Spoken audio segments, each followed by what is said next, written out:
Bonjour à tout le monde, bienvenue dans cette nouvelle vidéo sur votre chaîne YouTube Tumenye TV, une chaîne sur laquelle passe de nombreuses vidéos sur plusieurs thématiques, le plus souvent sur comment générer de l'argent sur Internet. Ici, on parle de trading. Si vous êtes nouveau à la chaîne, je vous demande de vous abonner et d'activer la cloche de notification afin de ne plus rater aucune vidéo. C'est-à-dire que vous aurez chaque fois une notification toutes les fois que je poste une nouvelle vidéo.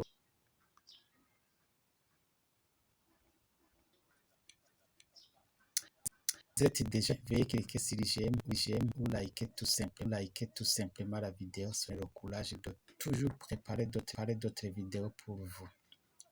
Dans cette vidéo, donc, je vous montre une stratégie pour trader les indices synthétiques. Restez donc jusqu'à la fin car il s'agit bel et bien de deux stratégies et vous avez le choix d'utiliser n'importe laquelle. On se retrouve donc après cette brève introduction.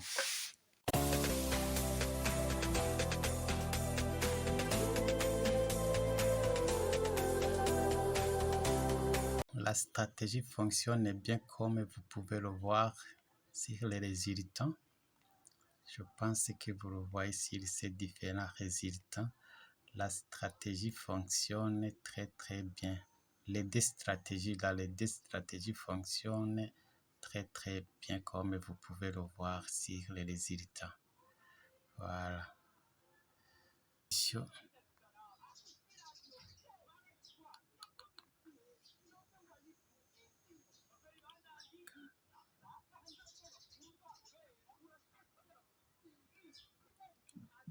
Voilà. Nous avons des indicateurs. Première condition, il faut que la ligne ici soit au niveau 20, entre 20 et 0. La ligne ici soit au niveau 20. Et puis, il faut que les trois lignes que vous voyez ici se croisent. Et puis, se croisent, mais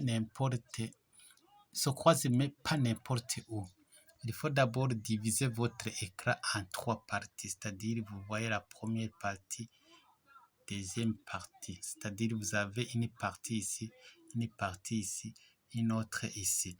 Alors, si vous voulez faire un bail, il faut que les trois lignes se croisent dans la première partie ici. C'est-à-dire que vous avez divisé votre écran en trois parties. Ou tout simplement, vous comptez vous voyez les graduations ici, première, deuxième, troisième graduation. Il faut alors que ce croisement se passe en dessous de la troisième graduation. Et puis, il faut que cette ligne soit ici au niveau. Et là, vous allez prendre un bail. Voilà, nous sommes en M15 comme vous le voyez ici. On est en M15. Nous sommes en M15. Je vais le prendre pour que vous puissiez bien comprendre. Première condition, il faut que la ligne ici soit au niveau 20 et 10, plutôt 20 et 0, c'est-à-dire en dessous de 20.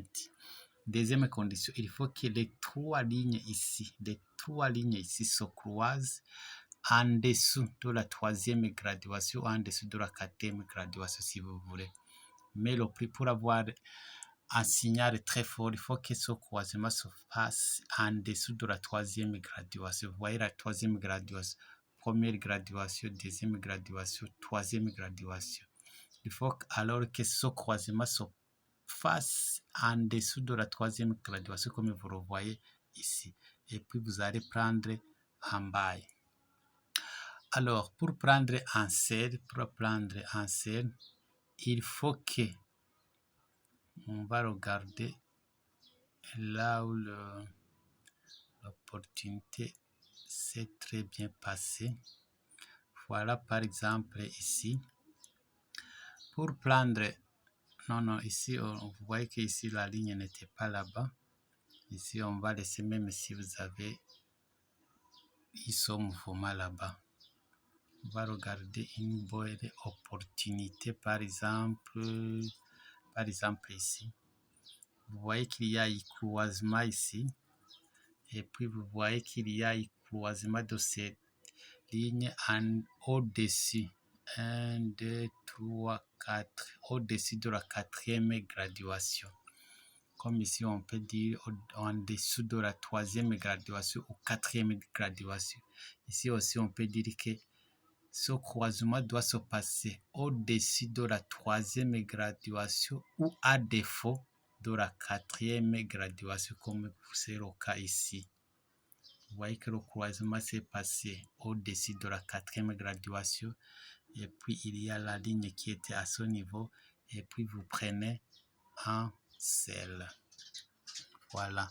Voilà alors comment la stratégie fonctionne. Comme je ne veux pas que la vidéo soit plus longue, je vous montre à présent les paramètres de cette stratégie. Ne quittez pas parce que je vais vous montrer une deuxième stratégie dans cette vidéo même. Alors, vous avez le moving average que vous voyez là-bas. Vous prenez le screenshot. C'est le premier moving average. Vous avez le deuxième moving average. Vous prenez toujours le screenshot. Vous avez le troisième moving average. Vous prenez toujours le screenshot. Et puis dans l'indicateur Windows 1, vous avez au stochastique oscillator. Vous avez le screenshot. Vous prenez le screenshot. Et puis vous avez Ichimoku.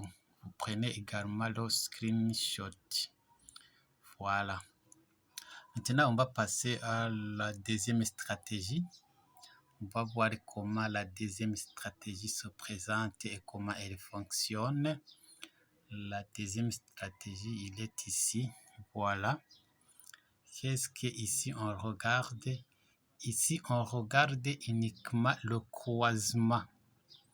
Vous regardez, première condition, vous regardez le croisement ici. Ici, on est en M5 comme vous le voyez. Ce n'est pas comme la première stratégie, là où on travaille en M15. Ici, on est en M5. Vous regardez le croisement ici. Comme on va faire un cercle, on va regarder de ce côté ici. Si les barres que vous voyez ici, les barres sont en dessous du niveau 0. Comme c'est le cas ici, vous avez le croisement et puis en même temps les barres sont déjà en dessous du niveau 0. C'est-à-dire que ici vous pouvez prendre un cercle. Voilà. On va regarder une autre opportunité. Par exemple ici, on est toujours ici. Vous voyez, il y a un croisement ici.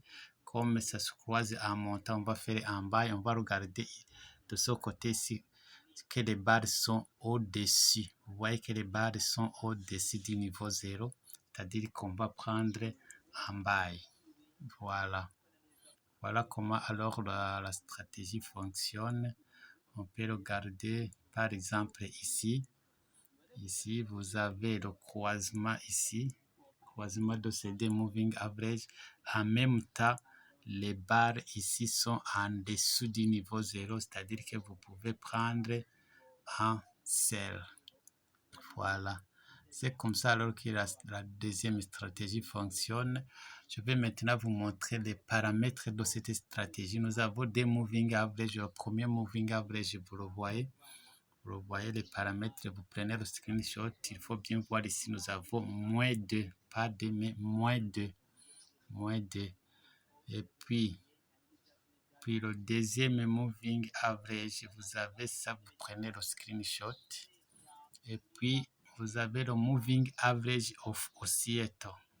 Voilà. Vous prenez le screenshot. Voilà alors mes chers amis, c'est ici que prend fin cette vidéo. Je vous retrouve donc à la prochaine occasion. D'ici et là, portez-vous bien. Au revoir.